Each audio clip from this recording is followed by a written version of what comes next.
Bonjour, bonjour encore chers amis. En cette matinée de percée où nous croyons que Dieu a une parole de choix, une parole précise, une parole qui nous aide dans notre marche. Et ce matin, le thème n'est rien d'autre que la gestion du succès. Pour ce, nous lisons 2 Chroniques, chapitre 26. On va sauter quelques versets 1, 3, 4, 5, 7 et 16. La Bible dit ceci. Tout le peuple de Juda prit Osias, âgé de 16 ans, et l'établit roi à la place de son père Amathia. Verset 3. Osias avait 16 ans lorsqu'il devint roi, et il régna 52 ans à Jérusalem. Sa mère s'appelait Jécolia de Jérusalem.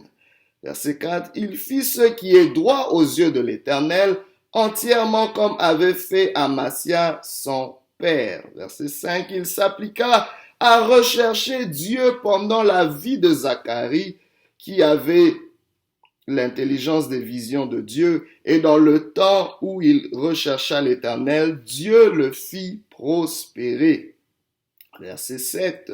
Dieu l'aida contre les Philistins, contre les Arabes qui habitaient à Gur-Bal et contre les Maonites. Verset 16. Mais lorsqu'il fut puissant, son cœur s'éleva pour le perdre. Il pécha contre l'Éternel son Dieu. Il entra dans le temple de l'Éternel pour brûler des parfums sur l'autel des parfums. La gestion du succès.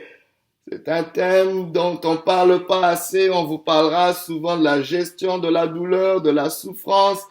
Mais simplement pour dire que la gestion est un élément très important dans la vie sur terre et Dieu seul sait, dans le ciel, aussi au paradis, ce serait une affaire de gestion. Parce que Dieu nous réserve des territoires, Dieu nous réserve des... Il y a toute une gestion qui va continuer à se faire là-haut.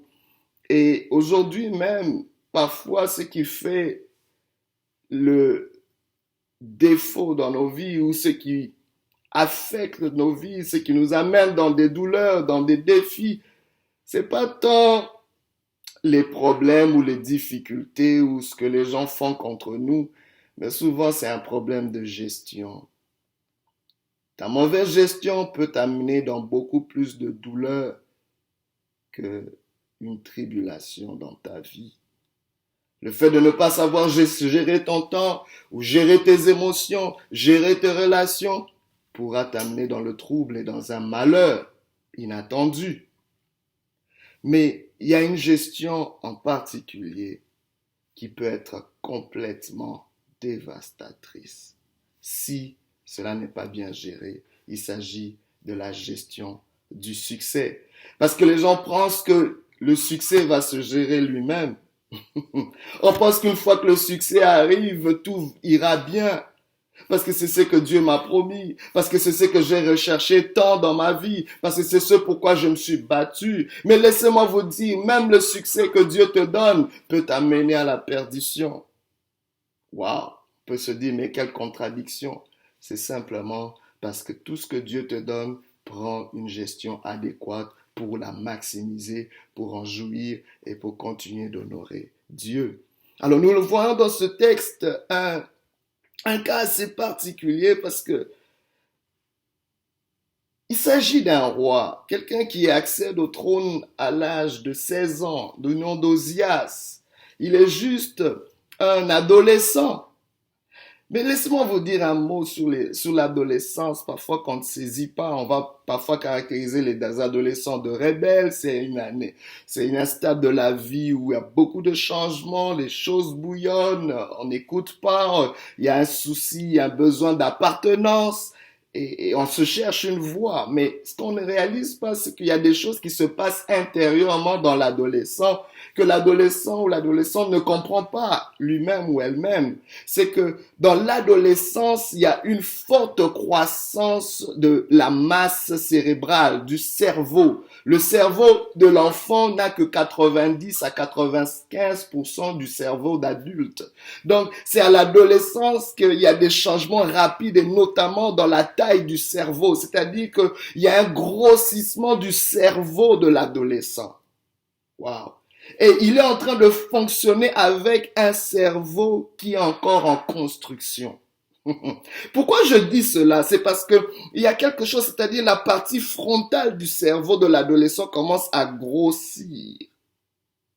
Et ce qui est de l'enfance, la matière grise de l'enfance commence à partir. Et c'est un gros bouleversement parce que c'est en ce moment-là qu'on a l'impression d'être plus grand que nature. C'est ce qui se passe dans la vie de l'adolescent où il croit qu'il est invincible, où il croit qu'il n'a pas besoin de quelqu'un d'autre. Mais laissez-moi vous dire que c'est ce qui se passe aussi lorsque le succès arrive dans nos vies. Quand le succès arrive, il y a un grossissement de cerveau. C'est-à-dire que ton cerveau grandit à une grosse vitesse, à une grande vitesse où tu as l'impression que tu es le nombril du monde. Le succès pourra te donner cette impression que tu n'as besoin de personne. Le succès te fera certainement oublier certaines choses qui t'ont même amené au succès. Oh, le succès doit être géré. Gestion de succès, gestion du succès. Et on voit ce roi qui a accédé au trône à l'adolescence. Mais Dieu merci, dans son adolescence, la Bible nous dit qu'il s'est appris de chercher l'Éternel. Lui qui a régné pendant 52 ans, mais dans son adolescence, il a cherché. La Bible déclare, il fit ce qui est droit aux yeux de l'Éternel, comme avait fait son père. Il a suivi les traces de son père. Il a bien commencé, mais laissez-moi vous dire, la fin d'une chose vaut mieux que son commencement. Oui, tu as bien commencé et ton commencement t'amènera certainement au succès. Je parle à quelqu'un qui fournit des efforts. Je parle à quelqu'un qui a peut-être échoué plusieurs fois, mais qui est resté persévérant. Je parle à quelqu'un qui est en train de dire dans son cœur, mais quand est-ce que viendra mon tour? Je vois les autres avancer. Je vois des autres avoir le succès que j'aimerais avoir. Laisse-moi te dire que le succès, oh my God, t'es réservé à cause de tes valeurs, à cause de tes principes, à cause de ton travail, à cause des lois du succès que tu es en train d'honorer. Certainement le succès. Je vois ton succès venir. Je vois ton succès venir vers toi. Mais avant que le succès ne vienne, bien aimé, parce que la manifestation du succès est rapide, elle est soudaine, elle ne prend pas beaucoup de temps pour se manifester. Mais c'est la formation, c'est l'entraînement, c'est la préparation au succès qui prend du temps. Tu es peut-être dans une phase préparatoire, mais le succès va venir. Mais ma question pour toi, c'est qu'une fois qu'il viendra sur ta vie, seras-tu prêt? Pourras-tu la gérer? Aujourd'hui, combien de femmes pleurent parce que leur vie a été détruite depuis que leur mari a eu du succès? Oh, que dire des enfants qui sont en pleurs parce que depuis que leur père a eu du succès, la vie est devenue un calvaire parce que le père est absent, parce que le père est allé chercher d'autres femmes. Oh, que dire des hommes qui pleurent parce que depuis que leur femme a eu du succès, elle n'est plus soumise, elle n'écoute plus. Oh my God, que dire des amis qui pleurent, leurs chers amis, qui, depuis qu'il a eu du succès, a oublié tous les bienfaits d'autrefois. Oh my God. Que dire? Que dire de certains fidèles qui pleurent aujourd'hui parce que depuis que leur pasteur a eu du succès, on ne sait plus si c'est un occultiste ou si c'est encore un homme de Dieu. Laissez-moi vous dire, le succès a amené beaucoup de choses. Pas pour dénigrer le succès, pas pour dire que c'est une mauvaise chose, mais c'est simplement un avertissement, c'est simplement une préparation parce que le succès arrivera certainement. Mais faudrait-il que ce succès puisse achever ta vie? Faudrait-il que ce succès puisse t'enterrer vivant? Non!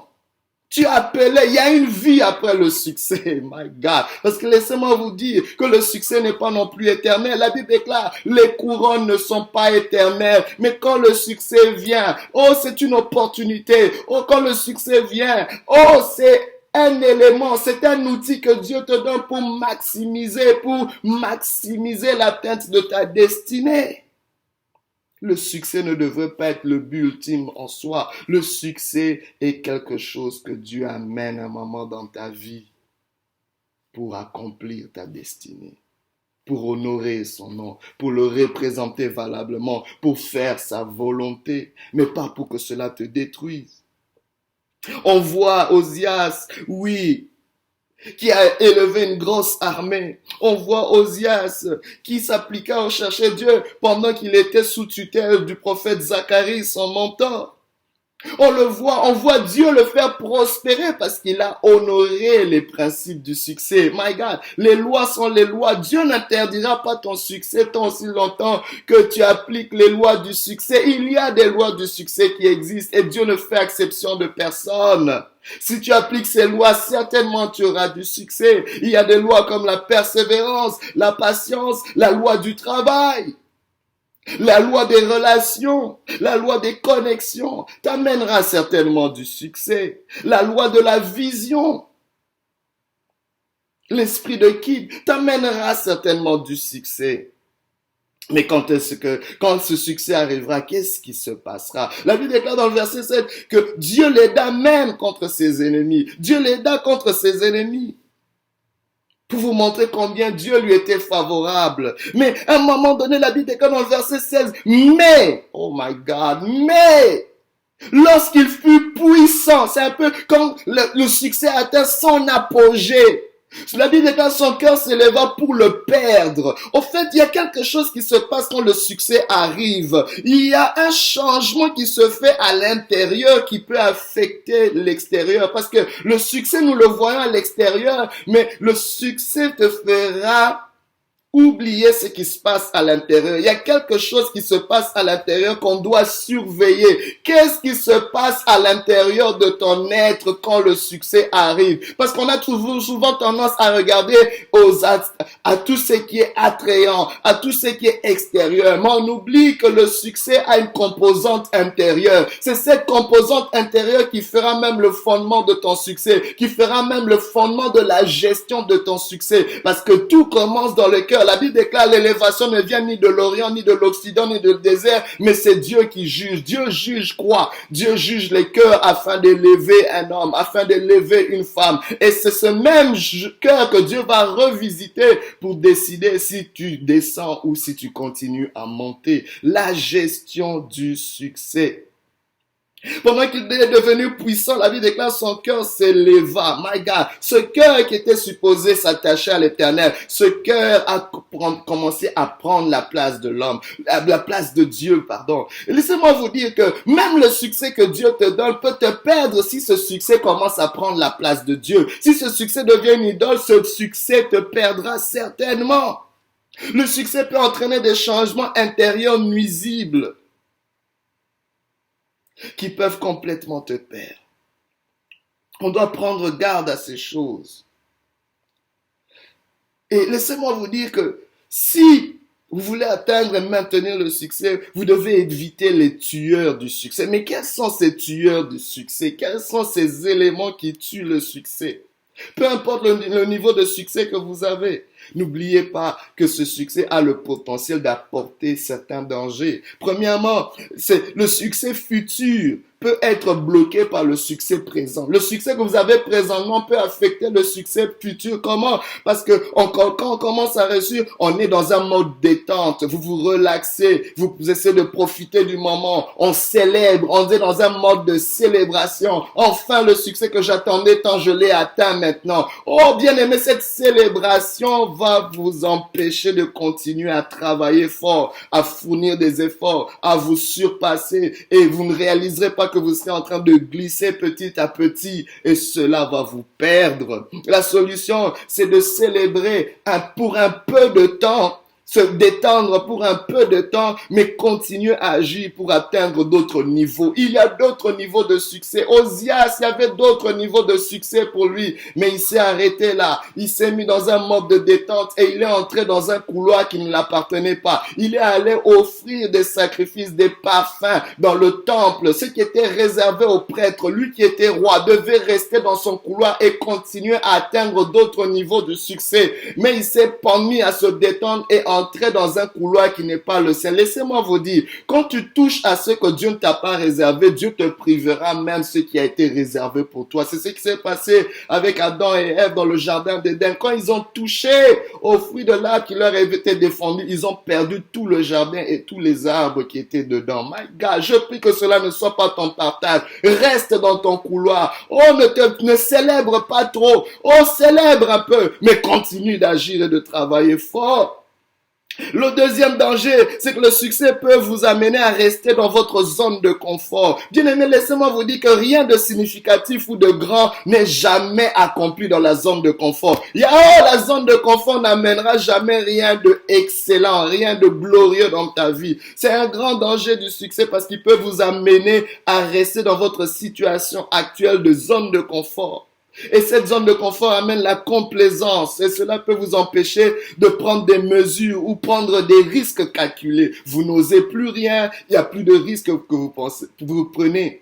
Mais pour éviter ce danger, vous devez être intentionnel de sortir régulièrement de votre zone de confort, d'essayer des choses qui vous challengent et aussi de vous associer à des gens qui vous étirent parce que tu peux encore grandir, tu peux encore étirer. Oh, je parle au jeune homme qui pense qu'il est arrivé. Laisse-moi te dire qu'il y a une autre croissance, my God. Même quand ton corps cessera de grandir, ton cerveau peut continuer à grandir, ton intelligence, ta sagesse, ta maturité. Je parle à quelqu'un qui a atteint un certain niveau et qui pense que c'est là que tu es arrivé. My God, il y a encore d'autres niveaux, il y a encore d'autres dimensions, d'autres hauteurs, d'autres profondeurs, d'autres largeurs. Ne reste pas dans ta zone de confort parce que l'ennemi du succès viendra te dévorer. Parce que le succès a des produits dérivés en lui-même qui peuvent t'amener vers le trou.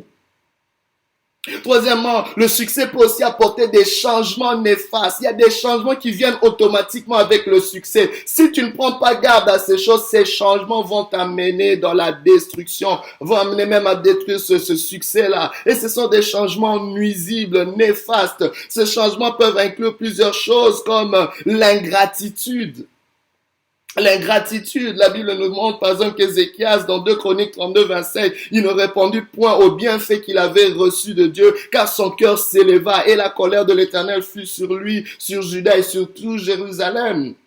L'ingratitude est parfois quelque chose qui s'élève quand le succès arrive. On oublie d'être reconnaissant. On oublie d'être reconnaissant à Dieu. On oublie d'être reconnaissant aux gens qui nous ont aidés. Mais il y a d'autres choses qui peuvent venir comme l'oubli. L'oubli en soi est une marque de méchanceté. Il y a des choses qu'on ne peut pas oublier. Tu ne peux pas oublier le Dieu qui t'a soutenu. Tu ne peux pas oublier la femme qui t'a soutenu quand tu n'étais rien. Tu ne peux pas oublier les gens qui t'ont aidé. Tu ne peux pas oublier les principes qui t'ont amené au succès. My God, il y a des gens qui ont oublié même leurs valeurs. Il y a des gens qui essayent dans le succès même d'oublier leurs origines. Tu peux pas oublier d'où tu viens. Tu peux certainement dépasser d'où tu viens, mais n'oublie pas d'où tu viens. Parce que laissez-moi vous dire que les archives de tes douleurs peuvent être des merveilleux conseillers dans ta gloire. Les archives de tes douleurs peuvent être des merveilleux conseillers dans ta gloire. Oh, je prie que cela ne soit pas ton cas. Je prie que l'orgueil et l'arrogance qui s'élèvent dans le succès ne soient pas ton partage. Oh, refuse ces choses. Je prie que l'égocentrisme ne soit pas ton partage. Mais ce matin, si tu entends la voix du Seigneur, n'endurcis pas ton cœur. La gestion du succès est possible. Dieu te donne un modèle. Jésus a donné ce modèle dans Philippiens 2, 5 à 7. Le modèle de Christ, c'est l'humilité, le service, le sacrifice et son onction. Il s'est dépouillé lui-même de la réputation qu'il avait de Dieu pour servir. Oh, il ne s'est pas arrêté là. La Bible déclare qu'il s'est humilié par l'obéissance jusqu'au sacrifice ultime. Mais c'est pas arrêté là. Dieu lui a accordé l'approbation et l'élévation divine par l'onction que Dieu pouvait mettre sur lui. Il y a une onction que Dieu veut mettre sur ta vie. Il y a un sceau que Dieu veut mettre sur ta vie. Mais cela va passer par l'humilité, le service, le sacrifice. Mais laissez-moi vous dire pour conclure, c'est que pour gérer le succès, ça prend d'être ancré dans sa source, ancré dans ses fondements, ancré dans ses valeurs, ancré dans ce qui vous définit le plus, c'est-à-dire vos valeurs, vos fondements, votre source. Un arbre qui prospère est un arbre qui est enraciné près d'un courant d'eau, près de sa source. Ne t'éloigne pas de ta source.